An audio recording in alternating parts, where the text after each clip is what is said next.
We come from and live on land considered sacred by indigenous people known as Bannock, Paiute, Shoshone, and many other tribes that lived here sustainably for thousands of years. We strive to understand and reframe our responsibilities to land, to community. In the spirit of respectful reciprocity, we honor the original caretakers of this place. We affirm the relationships we have to each other, including our relations to animals and insects that inhabit the water, land, and sky. We recognize the relationship, the responsibility to quiet creeks, rushing rivers, rustling grasses, to sprawling forests, to the brilliant palettes of the sky, to the roots that grip the soil, to the earth beneath our feet. Water is life. To all of us affected by the boarding school revelations, may we be granted compassionate understanding. May we find healing in the harm that lives in our history. We honor and support the right to sovereignty for our indigenous neighbors. We acknowledge that a land acknowledgement is not enough. Now, let us breathe together. Let us take a moment to enjoy the delicious air, the oxygen provided by tree. Hold to the warm light of sun. Consider the solidity, the groundedness of earth. Flow with refreshing, life-giving water. Let the mud settle. Find clarity of mind and spirit. Welcome our ancestors. Enjoy this present moment together.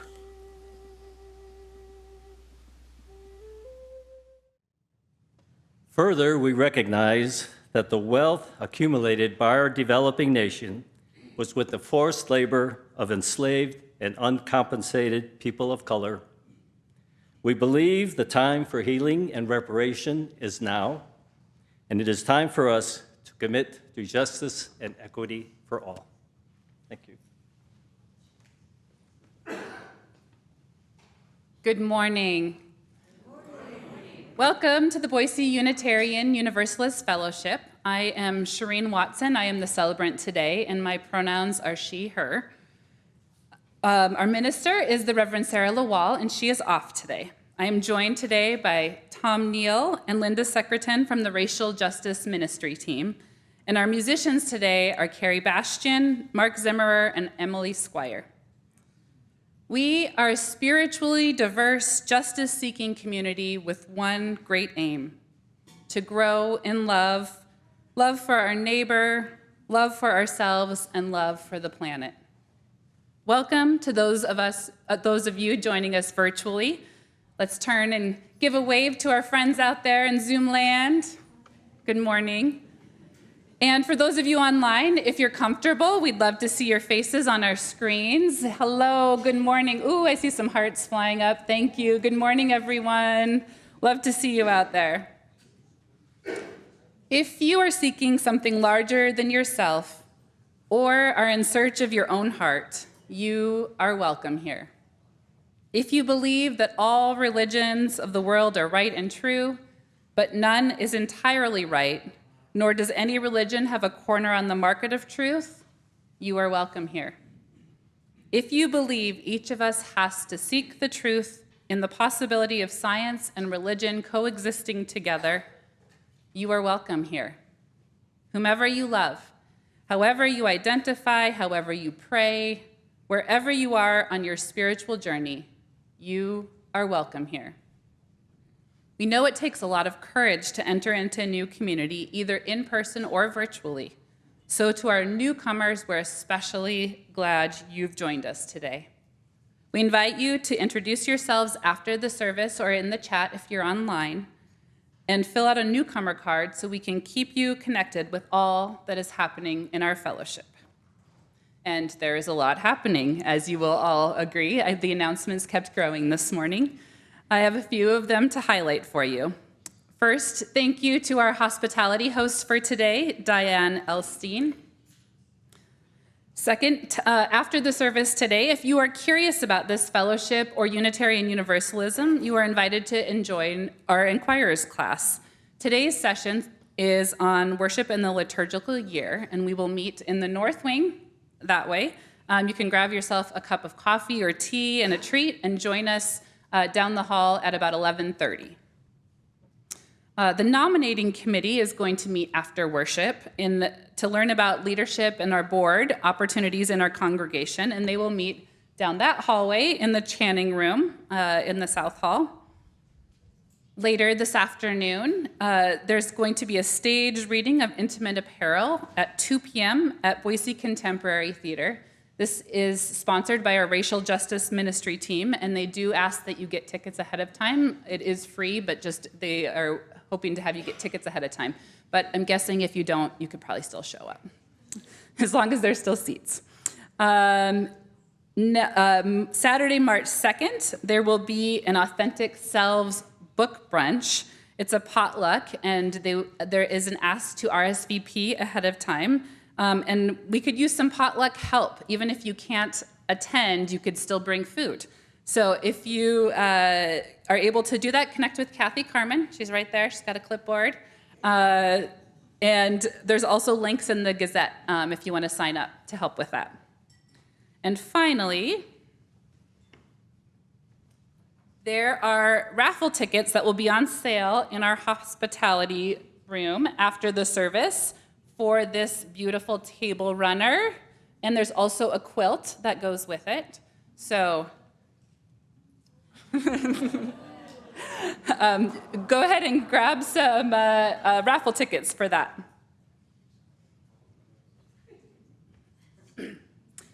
Our fellowship donates 25% of our unpledged plate offering to support local organization whose mission aligns with our social justice ministries. For the month of February, it is Add the Words, Idaho, advocating and supporting our LGBTQIA+ community. Our spiritual theme for the month is Breakthrough, the practice of feeling pain. It is also Black History Month, and today's service, we will explore the poetry and music of Black artists. The poems we will hear today were written over a long period of time, from the late 1800s through today. In talking about poetry, Black poetry, Grace Reuter writes the following: "The history of Black poetry is rich and complex tapestry that spans continents and centuries. Black poetry is a vibrant part of the literary story of the Caribbean, Africa, the United Kingdom, and North America. In the United States, African American poetry has long played a crucial role in both shaping the cultural landscape and challenging inequity. Poetry has often provided an important space for Black resistance. It also served as an outlet for expressing deep longings, losses, and hopes. Even under the oppression of slavery, poetry gave voice to the African American experience. Most enslaved people weren't taught to read, but spirituals, work songs, and other forms of oral poetry carried hope and resistance from generation to generation. While Black History Month reminds us of the importance of Black history, these great poets deserve to be read all year round. So we hope you'll seek the Black poets out throughout the year for their rich insights into the human experience. As we enter into this time of worship, let us take a moment to breathe together. Fill your body with breath, knowing that our breath connects us to one another, to our bodies, and to our planet. Our breath offers us the opportunity for stillness, to tune in to our spiritual center, to listen deeply to our heart's own longing.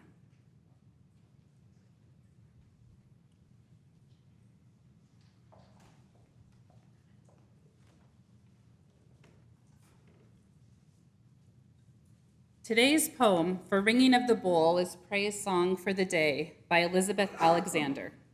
It is a longer poem, so I invite you to stay with it and really let it sink in to your being. Each day, we go about our business, walking past each other, catching each other's eyes, or not, about to speak or speaking. All about us is noise. All about us is noise and bramble, thorn and din, each one of our ancestors on our tongues. Someone is stitching up a hem, darning a hole in a uniform, patching a tire, repairing the things in need of repair. Someone's trying to make music somewhere with a pair of wooden spoons on an oil drum, with cello, boombox, harmonica, voice. A woman and her son wait for the bus. A farmer considers the changing sky. A teacher says, "Take out your pencils. Begin." We encounter each other in words spiny or smooth, whispered or declaimed, words to consider, reconsider. We cross dirt roads and highways that mark the will of someone and then others who said, "I need to see what's on the other side. I know there's something better down the road. We need to find a place where we are safe. We walk into that which we cannot yet see." Say it plain that many have died for this day. Sing the names of the dead who brought us here, who laid the train tracks, raised the bridges, picked the cotton and the lettuce, built brick by brick, the glittering edifices they would then keep clean and work inside of. Praise song for the struggle, praise song for the day, praise song for every hand-lettered sign and the figuring it out at kitchen tables. Some live by love thy neighbor as thyself. Others by first do no harm or take no more than you need. What if the mightiest word is love? Love beyond marital, filial, national. Love that casts a widening pool of light. Love with no need to preempt grievance. In today's sharp sparkle, this winter air, anything can be made. Any sentence begun, on the brink, on the brim, on the cusp. Praise song for walking forward in that light.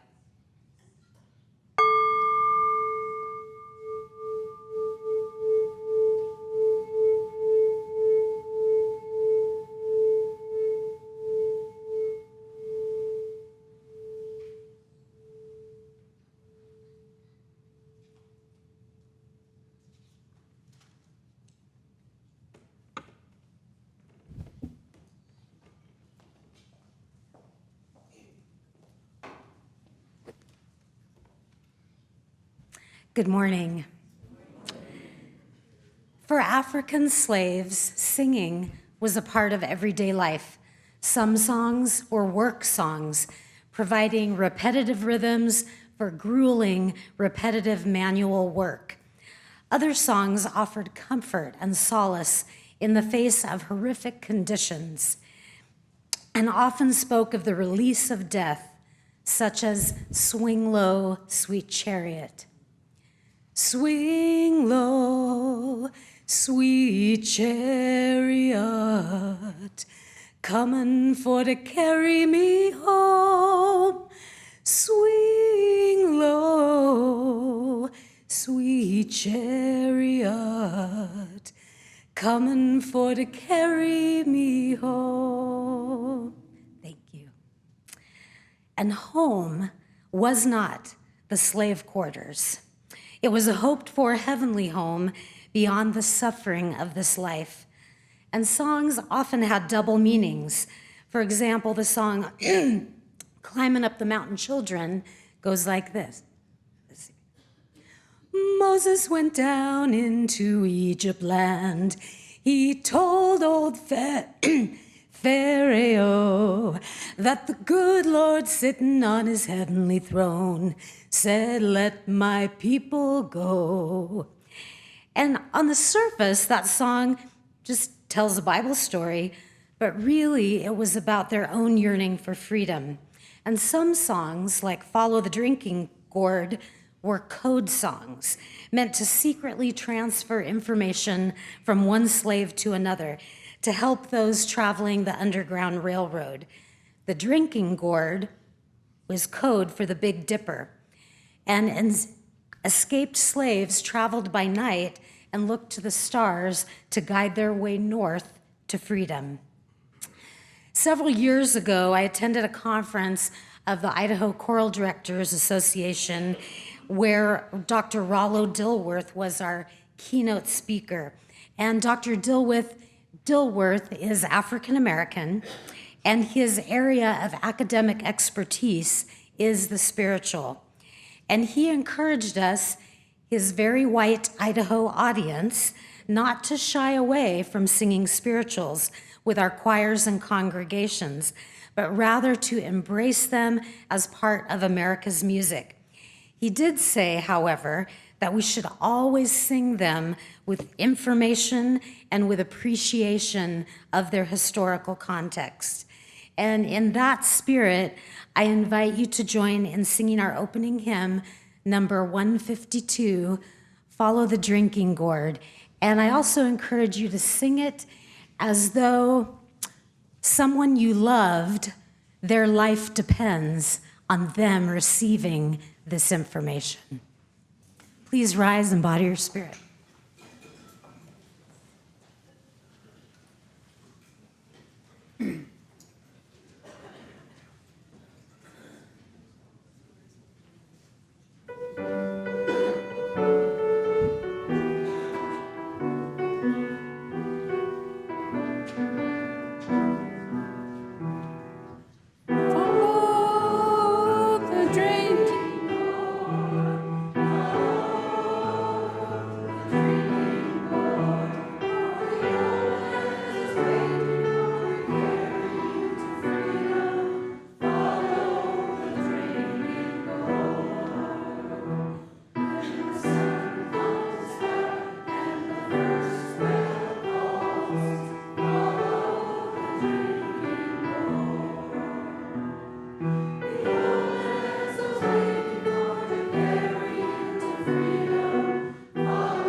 Each week, we light our flaming chalice, a symbol of our free faith, a beacon of hope, love, and justice.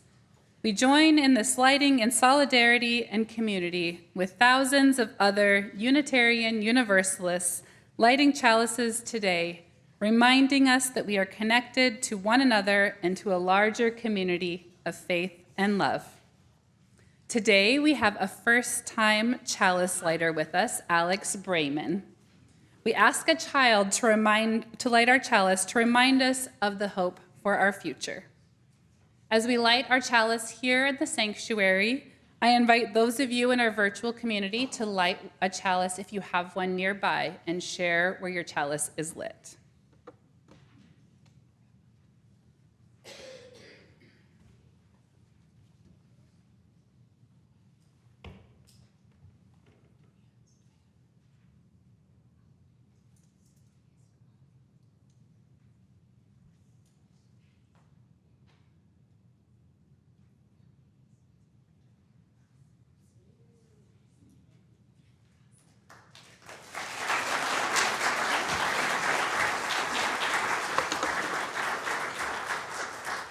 So Alex is the child of Lisa and Yoron, and he's here today with his Oma Diane. And he wanted me to let you know that his favorite food is ice cream. And he loves to jump on the trampoline and try to do flips and cartwheels. So if any of you are interested in learning how to do that, check out with him. And then it's also very exciting, he is turning 6 this next week. So. As is our tradition, Alex, we'd like to thank you and give you your first-time chalice lighter pin. Yay! Thank you so much. Thank you. With our chalices lit in all our spaces, we offer you this call to worship from the Reverend Polly Murray. She was the first African-American Episcopal priest, a civil rights activist, fighting against both Jim Crow and what she called Jane Crow, and she was also a poet. Hope is a crushed stalk between clenched fingers. Hope is a bird's wing broken by stone. Hope is a word in a tuneless ditty, a word whispered in the wind. A dream of 40 acres and a mule, a cabin of one's own, and a moment to rest.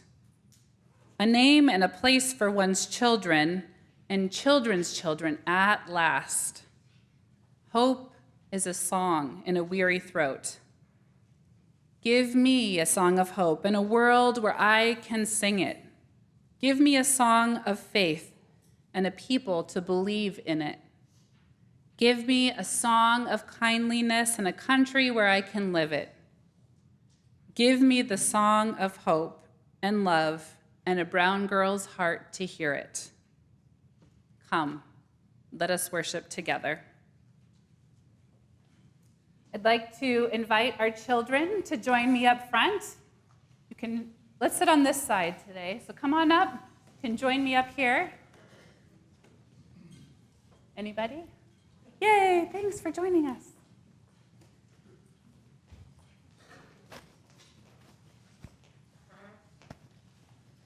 Awesome. Hello, good morning, everyone. Okay, I have a couple of questions. It's a little bit of a quiz, but if you don't know the answer, that's okay. Does anybody remember what month I said we're celebrating this month? Cambria. Black History Month. So remember, we're hearing lots of songs and poems from Black artists, okay? Does anybody know, you can just raise your hands for this one. Does anybody know who Martin Luther King is? Anybody heard of him? Yeah, awesome, okay. So our poem today, we're gonna listen to another poem. It's about Martin Luther King, and it's from this book, Martin Rising. This is a whole book about poems from Martin Luther King's life. So this one that we're going to hear today is one of the first ones. It's about when he was born and some things about him. So let's listen. Martin Rising. It's a requiem for a king, and it was written and illustrated by Andrea Davis Pinkney and Brian Pinkney. Sparkling-eyed child, January 15, 1929. Baby boy born, eyes sparkling, Martin, came into this Jim Crow world, brought daylight to this unfair world, this legal to cheat blacks world with God-given gifts. Big voice, sharp mind, sparkling-eyed vision that could see something special in tomorrow's promise. He studied oratory, sociology, theology, and excelled. When he became a full-grown man, he found a place in history as he fulfilled his destiny to fight for full equality. As scholar, preacher, believer, and teacher of what it means to dream. Awesome. You guys can maybe talk about that a little more in your class today. So I invite all of our children and youth to join Jem in the north hallway. So children and youth all will go this way. We'll sing our song, our blessing song for you as you make your way out. After it's done, you guys can head with that way.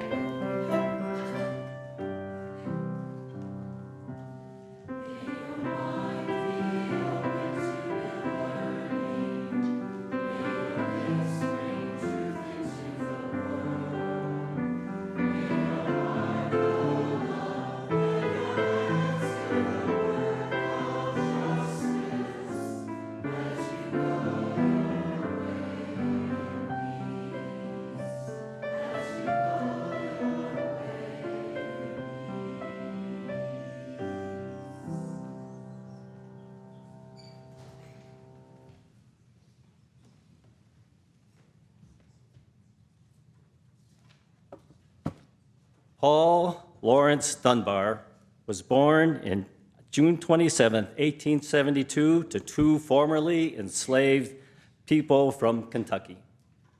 He became one of the first influential black poets in American literature and was internationally acclaimed. His use of both dialect and standard English to portray his culture's folkways, joys, and travails distinguishes him from other writers of the time. He also spoke out against racism and injustice in essays. His literary works are regarded as an impressive representation of black life in the turn-of-the-century United States. His poem, We Wear the Mask, was written in 1895. It reflects his reaction to the experience of being black in America in the late 19th century, following the Civil War, a period when life seemed to have improved for black Americans, yet in reality was still marked by intense racism and hardship. We wear the mask that grins and lies. It hides our cheeks and shades our eyes. This debt we pay to human guile. With torn and bleeding hearts we smile, and mouth with myriad subtleties. Why should the world be overwise in counting all our tears and sighs? Nay, let them only see us while we wear the mask. We smile, but O great Christ, our cries to thee from tortured souls arise.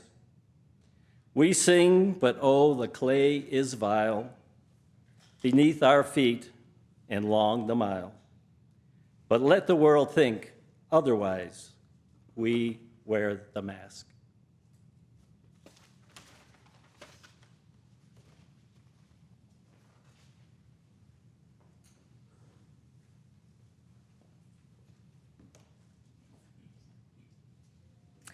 In just a moment, I'll be playing a piece for our offertory. It's an adagio by Joseph Boulogne Chevalier de Saint-Georges. It's a mouthful. He is sometimes referred to as the Black Mozart. He was born a slave on a French island colony in the Caribbean, and his father was a white plantation owner. His mother was a black Creole woman enslaved on that plantation. At the age of 7, Boulogn's father took him to France for a formal education, where he excelled in fencing and music. Boulogne later went on to compose an array of symphonies, concertos, and operas, and many other pieces. He even served as the conductor of the Paris Opera for a time in the late 1700s, but not for long. Certain influential performers refused to cooperate with a director of color. Boulogne was a contemporary of Mozart, an acknowledged genius, and comparisons were made. Although the title Black Mozart was meant as praise, the very words demonstrate the racism that surrounded and obscured Boulogne's accomplishments.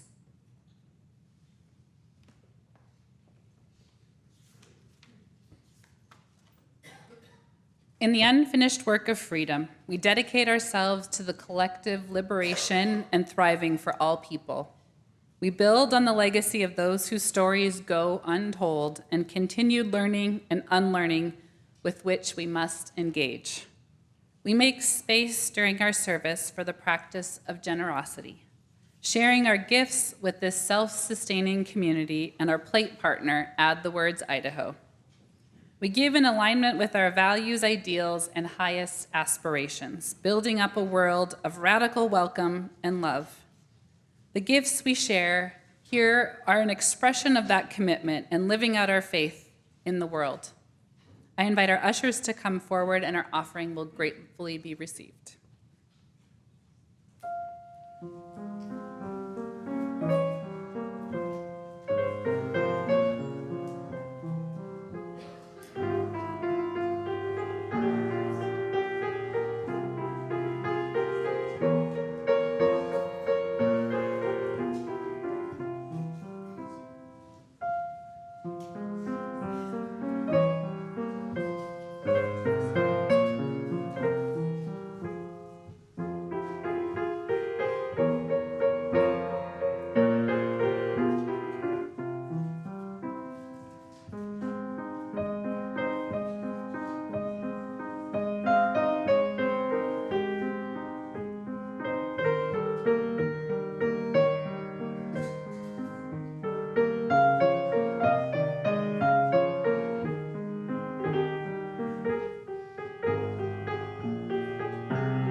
As the ushers bring forward our offering, let us bless it together with the words on the screen. We bless these gifts, freely given and freely received. May they help us live out our Unitarian Universalist values within and beyond our walls.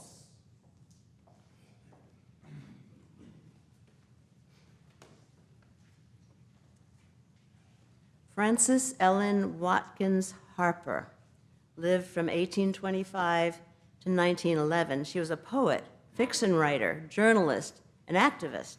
Frances was the only child of free African-American parents. She helped slaves escape through the Underground Railroad and wrote frequently for anti-slavery newspapers, earning her a reputation as the mother of African-American journalism. During Reconstruction, she was an activist for civil rights and women's rights and educational opportunities for all. Frances was active in both African Methodist Episcopalian and Unitarian churches. This is Songs for the People by Frances Ellen Watkins Harper. Let me make the songs for the people, songs for the old and young, songs to stir like a battle cry wherever they are sung, not for the clashing of sabers, for carnage nor for strife, but songs to thrill the hearts of men with more abundant life. Let me make the songs for the weary amid life's fever and fret, till hearts shall relax their tension and careworn brows forget. Let me sing for little children before their footsteps stray, sweet anthems of love and duty to float o'er life's highway. I would sing for the poor and aged when shadows dim their sight, of the bright and restful mansions where there shall be no night. Our world, so worn and weary, needs music, pure and strong, to hush the jangle and discords of sorrow, pain, and wrong. Music to soothe all its sorrow till war and crime shall cease, and the hearts of men grown tender girdle the world with peace.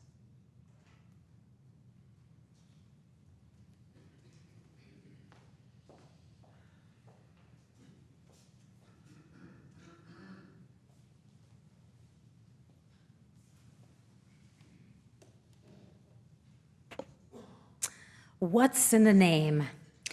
Louis Armstrong referred to himself as Louis, but growing up near the French Quarter in New Orleans, most people used the French pronunciation of Louis, and it stuck. Later in life, most of his friends called him Pops. Armstrong was also known by a childhood nickname, Satchmo. And unlike a current internet meme that's gone around recently about a Yiddish origination of Satchmo, I did a little deeper dive that is incorrect. Satchmo is a mashup of the words satchel and mouth. As a young man basking on the streets of New Orleans, it was said that he'd gather the coins tossed to him and put them in his mouth. His companions teased him that he used his mouth as a satchel, hence Satchmo. Armstrong's father abandoned the family when he was about 2, and his mother worked for a Jewish family, the Komofskis. The Komofskis were the ones who fed and nurtured young Louis and taught him to sing from the heart and helped him acquire his very first trumpet. Armstrong would often wear a Star of David, a symbol of his affinity for the Jewish family that helped to raise him. Armstrong had a long, storied, Grammy Award-winning musical career. He was renowned for his trumpet skills and later for his signature gravelly singing voice. He performed across the country, playing on Mississippi riverboats and in the nightclubs of Chicago, New York, and Los Angeles, becoming a major influence in the world of 1920s jazz music. In the late 50s, he spoke out on segregation, and in the 60s became an international ambassador of American jazz, performing all over the world. When I think of the song, What a Wonderful World, I immediately think Louis Armstrong. but he recorded it in 1967, and I was 1. It was a big hit in Europe, but was mostly unknown in the United States because his manager just didn't like the song. In 1988, Armstrong's recording of What a Wonderful World was featured in the soundtrack of the movie Good Morning Vietnam. This is when I came to know his version of What a Wonderful World, and this song re-entered the American consciousness, making Armstrong a jazz icon to a new generation.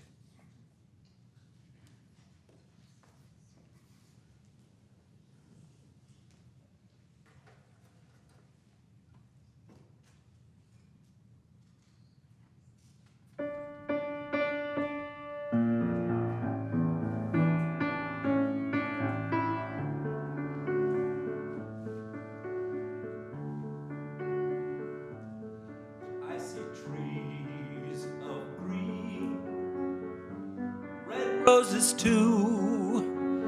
I see them bloom for me and you, and I think to myself, what a wonderful world. I see skies of blue and clouds of white, the bright, blessed day, the dark, sacred night, and I think to myself, what a wonderful world.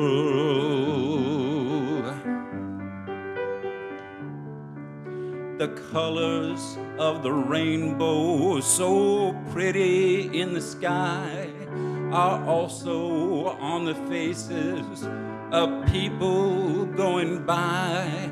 I see friends shaking hands, singing, how do you do? They're really saying, I love you. I hear babies cry, I watch them grow. They'll learn much more than I'll ever know. And I think to myself, what a wonderful world.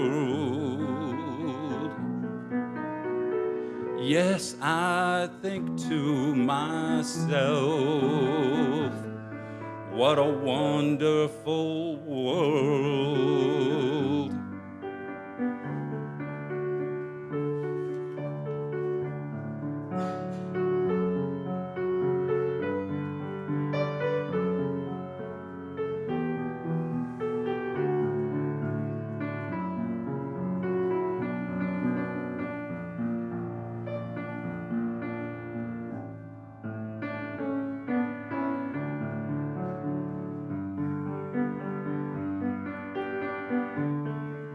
The colors of the rainbow, so pretty in the sky, are also on the faces of people going by.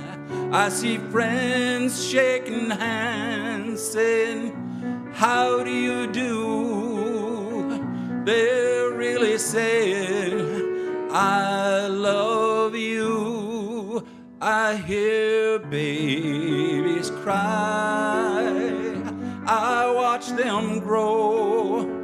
They'll learn much more than I'll ever know. And I think to myself, what a wonderful world. Yes, I think to myself, what a wonderful world.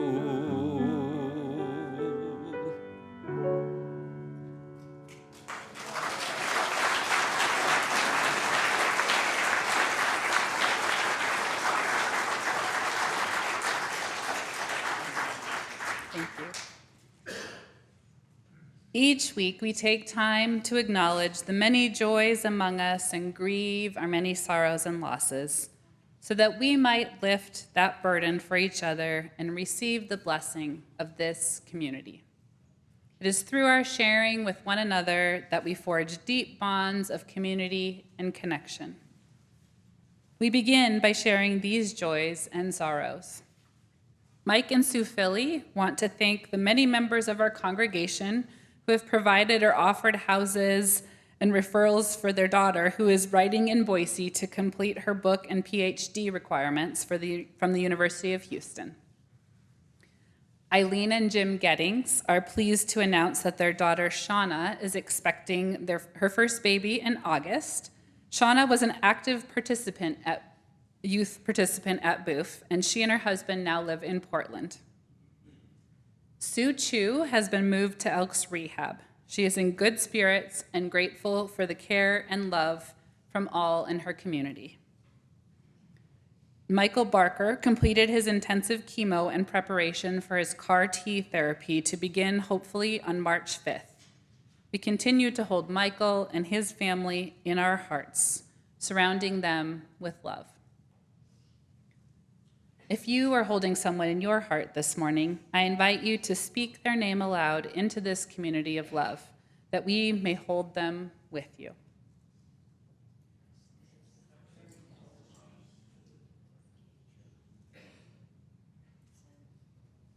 May the arms of this community hold all our joys and sorrows, those named and those that remain silent close to our hearts. May we feel the grace that surrounds us and be transformed by the spirit of life and love, with warmth to celebrate our joys and with gentleness to soothe our aching hearts. Breathe with me. Fill your body with breath. Breathe into this sacred space. Breathe with this beloved community filled with loving kindness. Breathe with wholeheartedness. Listen to what is calling you in the silence.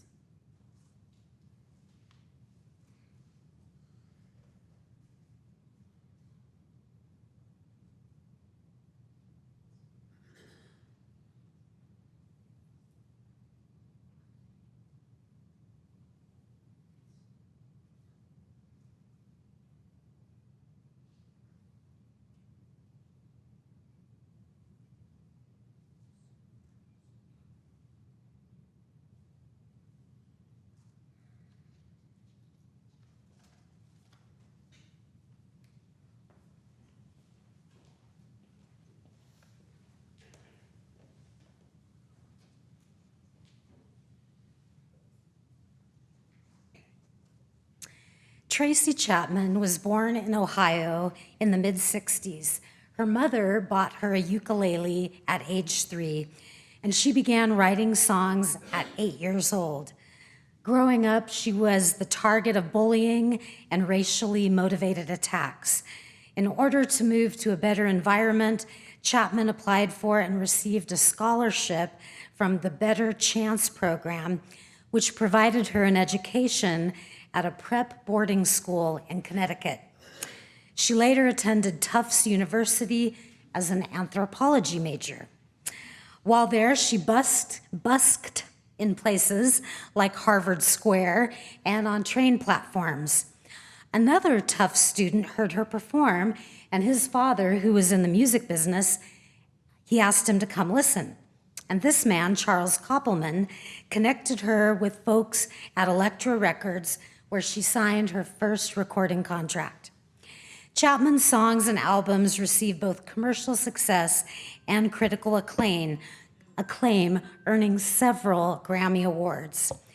Recently, her 1988 song, Fast Car, was covered by country singer Luke Combs, and it went to #1 on the country music charts this last summer, making Chapman the first Black woman to score a #1 hit in country music. Fast Car also won Song of the Year at the CMAs, the Country Music Awards, which made her the first Black songwriter to earn that award. At the Grammys earlier this month, Tracy Chapman surprised the world by joining Luke Combs on stage as they sang her song together.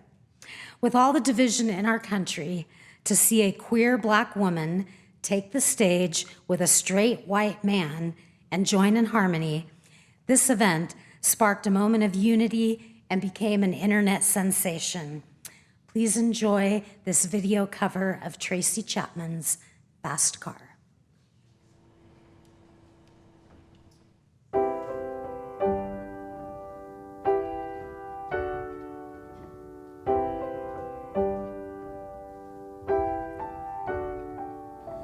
You got a fast car, I want a ticket anywhere. Maybe we make a deal, maybe together we can get somewhere. Any place is better, starting from zero, got nothing to lose. Maybe we'll make something, me, myself, I got nothing to prove.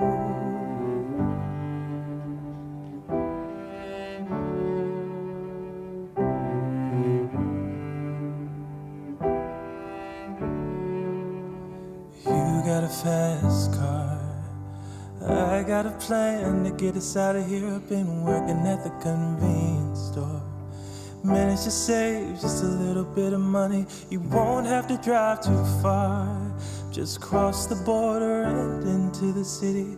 You and I can both get jobs and finally see what it means to be living.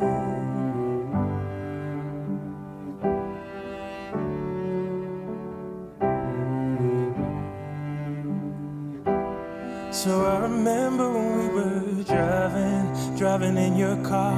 Speed so fast, felt like I was drunk. City lights lay out before us, and your arms felt nice, wrap around my shoulder. And I had a feeling that I belonged. I had a feeling I could be someone, be someone, be someone.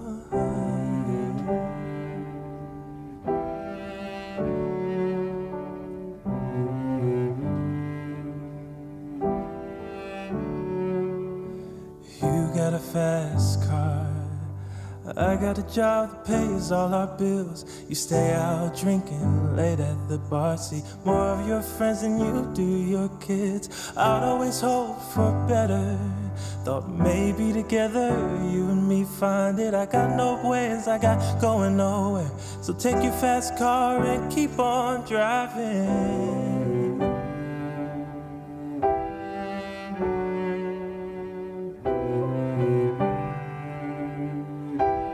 So I remember when we were driving in your car. Speed so fast, felt like I was drunk.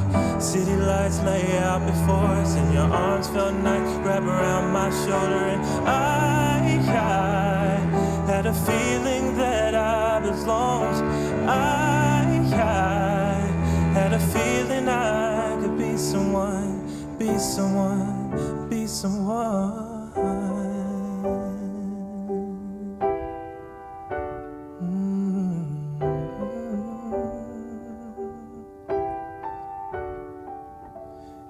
Got a fast car, is it fast enough so you can fly away? You gotta make a decision, leave tonight or live and die this way.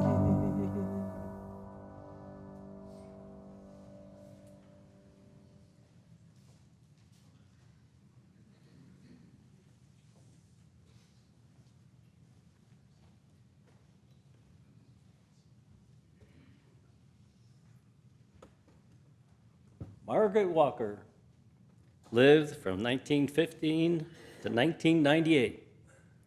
She loved literature and poetry from a young age. In 1942, she was the first Black woman to win the Yale Series of Younger Poets Award for her first collection of poetry, For My People. Her poem, by the same name, expresses the power of resilience that Walker holds out not only to Black people, but to all people. She addresses the devastating history of slavery and the continuing effects of racism that were and are still endured by people of color. In this poem, Walker yearns for a better future for children and people of color where equity and freedom will heal the wounds of the past. This is her poem, For My People.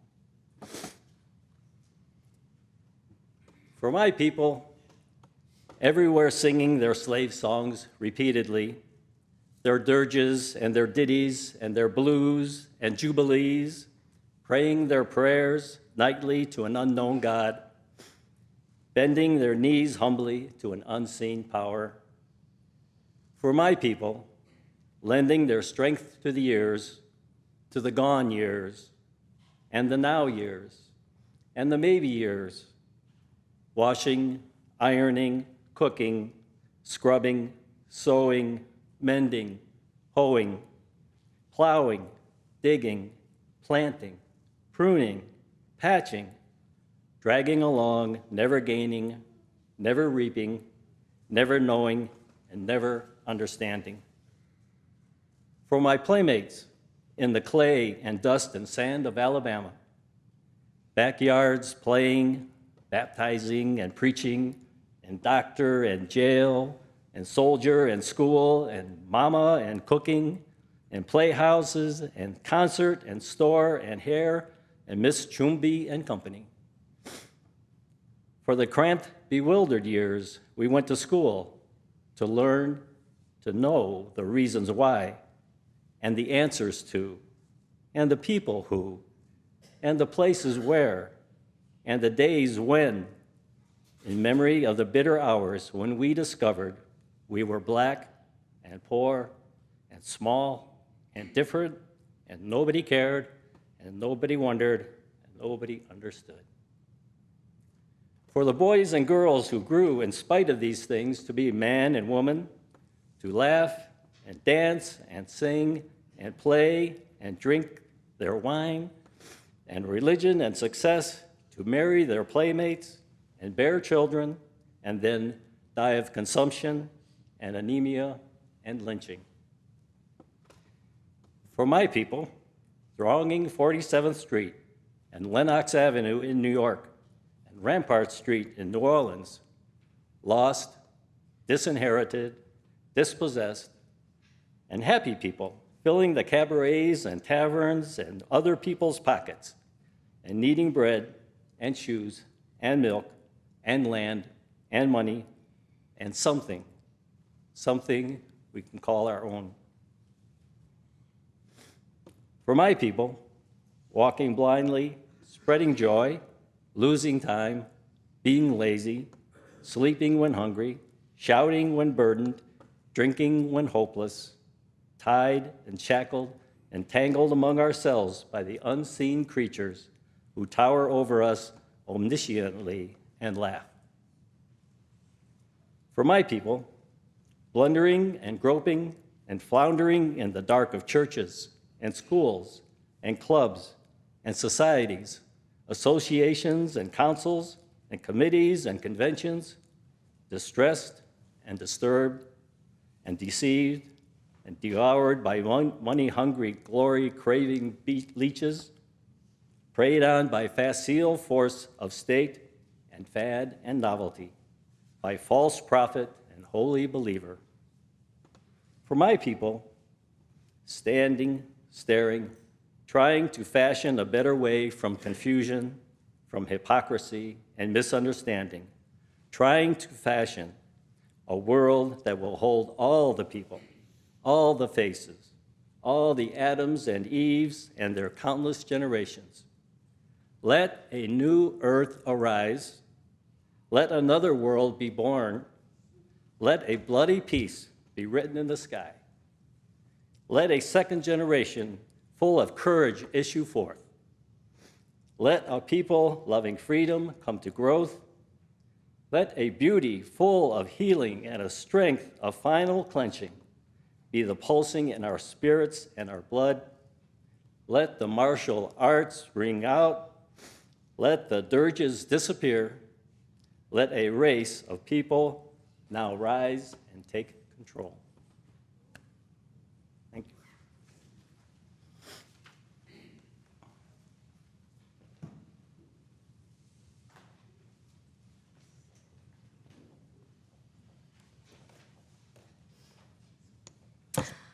Oscar Emmanuel Peterson was born in 1925 in Quebec, Canada, to immigrants from the West Indies.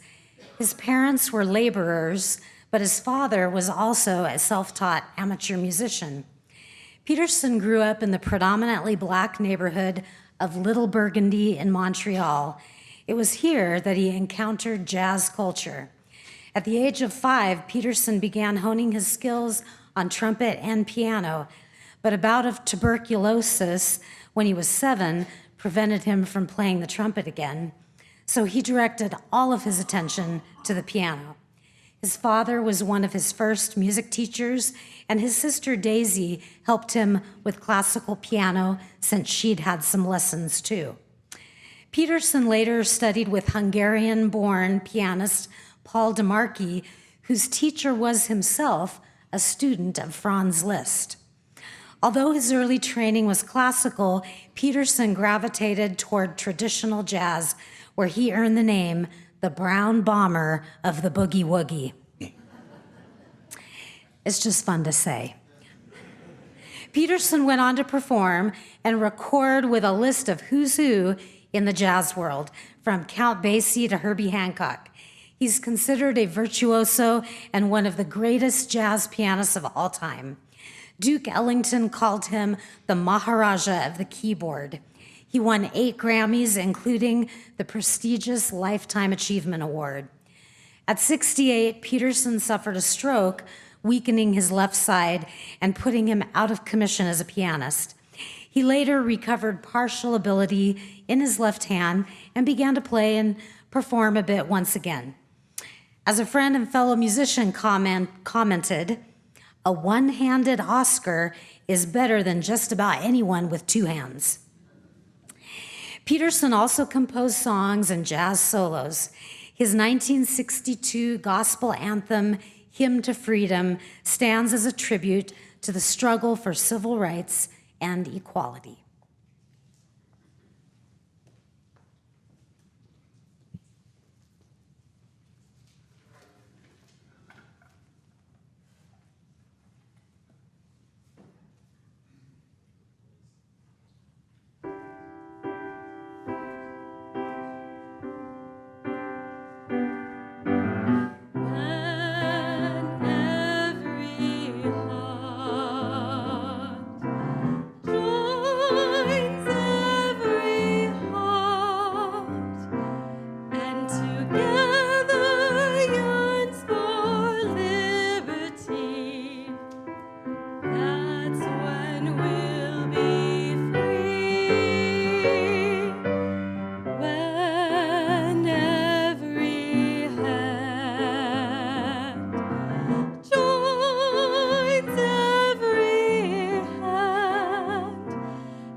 That's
Mahogany Brown, Elb Brown, was born in Oakland, California.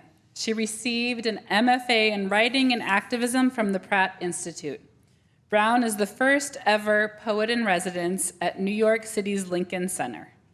She is the executive director of Just Media, a media literacy initiative designed to support the groundwork of criminal justice leaders and community members. Let's listen to her poem, Country of Water. I know who I am because I believe it. The breath in my chest, insistent in its choice. The skin that I'm in, the bones and blood and veins it carries like a promise. Have you witnessed the ocean moving with so much gust and life? Have you witnessed the river, still waters bubbling the rebirth of school? Have you witnessed your body, its own country of water, moving against the tide of a world so heartbreaking, it's forgotten its own voice? Be still, friend. Be still.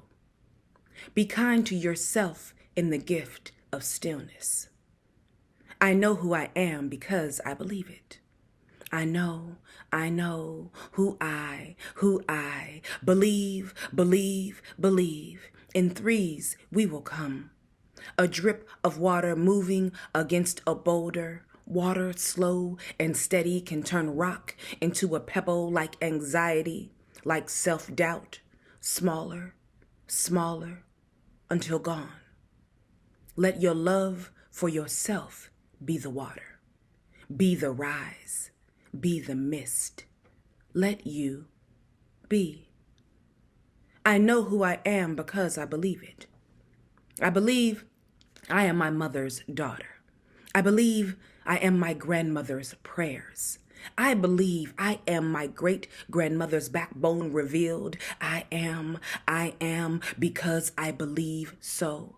I am because a woman believed in me. What a continent I became. What a country of water I be. I flow and fluid and rise and ebb, and I believe in me. I am not wrong. I am wronged.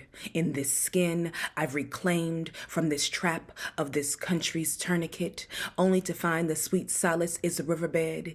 Its mud beckons me closer to its silt. Small fish and forgotten glass unearth themselves like baby teeth. Only one can cut into flesh purposely. Only one does not know what it is capable of. I believe in the air as much as I believe in the fire. I believe in the fire as much as the water consumes. I believe in a higher source, energetic and wise. I believe in my ability to thrive. This body is a good thing. Turning 2 miles walked over a bridge into a family's meal, creating poems that become cashier's checks, dentist bills, and rent. I've 3 holes in my teeth, and a nation that pretends I didn't almost die for it to survive. I am still here. I am still here, and like the ocean, full of salt and shells, full of ship remnants and noble ones, I bleed, and the sand grieves. I be because someone survived for me to be here today, breathing this almost air. Marching for cleaner belongings. My front seat, beneath the deadening stars, is still a seat. It's still a ground. It's still a home that I can pronounce my given name. To write amongst the forgotten names, the taken and the ignored. But today, there are no tombstones. Today, there is no true death. Only life. Only life. Only a song of the living. Maybe even a belief system with water as its minister. I am water. I dive into my own currents. I dress my dreams in the satin breath of my ancestors. I know who I am. I know who I am because I believe it.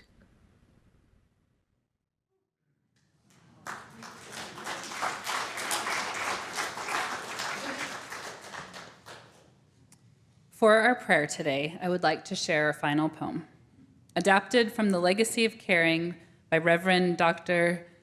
Tandeka, who is a UU theologian.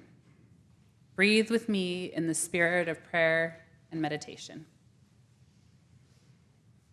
Spirit of life and love, despair is our private pain, born from what we have failed to say, failed to do, failed to overcome. Be still our inner selves. Let us rise to you. Let us reach down into your pain and soothe you. We turn to you to renew our lives. We turn to the world, the streets of the city, the worn tapestries of brokerage firms, crack dealers, private estates, personal things in the bag lady's cart, rage and pain in the faces that turn from us, afraid of their own inner worlds. This common world we love anew as the lifeblood of generations who refuse to surrender their humanity in an inhumane world courses through our veins. From within this world, our despair is transformed to hope, and we begin anew the legacy of caring. Blessed be, and amen.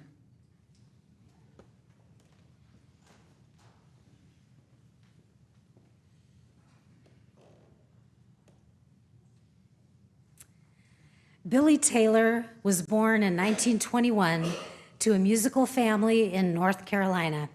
When they moved to Washington, D.C., Billy took piano lessons from the same man who'd taught Duke Ellington a generation earlier. Taylor eventually graduated with a music degree from Virginia State, moved to New York City, and started his career as a professional musician. He became the longest-running pianist at the famous Birdland Jazz Club, where he performed with the likes of Dizzy Gillespie, Charlie Parker, and Miles Davis.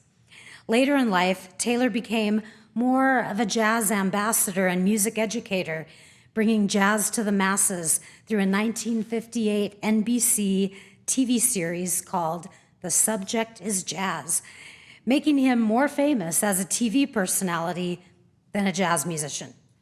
His awards include Peabodys, Emmys, Grammys, and even a National Medal of Arts. In 1952, he composed his most well-known song in support of the civil rights movement, I Wish I Knew How It Would Feel to Be Free. It was recorded and made famous by Nina Simone, whose given name was Eunice Kathleen Wayman. She was the sixth of 8 children born to a poor family in North Carolina in 1933. As a young girl, she showed talent on the piano and played at church. Later, to pay for her own classical piano lessons, Eunice took a job at an Atlantic City nightclub. The club manager insisted that she not just play, but sing as well, which effectively launched her singing career. Her unique mixture of jazz, blues, and classical styles earned her a loyal fan base. And a side note, this is particularly impressive to me. It is said that in her improvisations, she would incorporate Bach-like 3-part counterpoint. And I'm just like, anyway. Knowing her family would disapprove of her performing in a bar and playing the devil's music, Eunice changed her name to Nina Simone, a combination of a nickname given to her by an old boyfriend, Nina, and the name of a French actress she admired, Simone. Simone released her first hit single in 1958 with I Loves You, Porgy by George Gershwin, and went on to record more than 40 albums. In the 60s, Simone was an outspoken civil rights activist with songs like Mississippi Goddamn, Blacklash Blues, and I Wish I Knew How It Would Feel to Be Free, a song that is in our gray hymnal. Please join in singing our closing hymn, number 151, in honor of Billy Taylor and Nina Simone.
Colleagues, I invite you to place your hands over your hearts for a closing blessing, which echoes words we heard throughout the service today. Give me a song of hope and love. May despair be transformed to hope, and may we begin again the legacy of caring, remembering anything can be made, any sentence begun, on the brink, on the brim, on the cusp. Let us be a praise song for walking forward in that light. We extinguish our chalice, but not the flame, not the light of truth, the warmth of our community, or the fire of commitment. We carry those in our hearts until we are together again. Blessed be. Go in peace.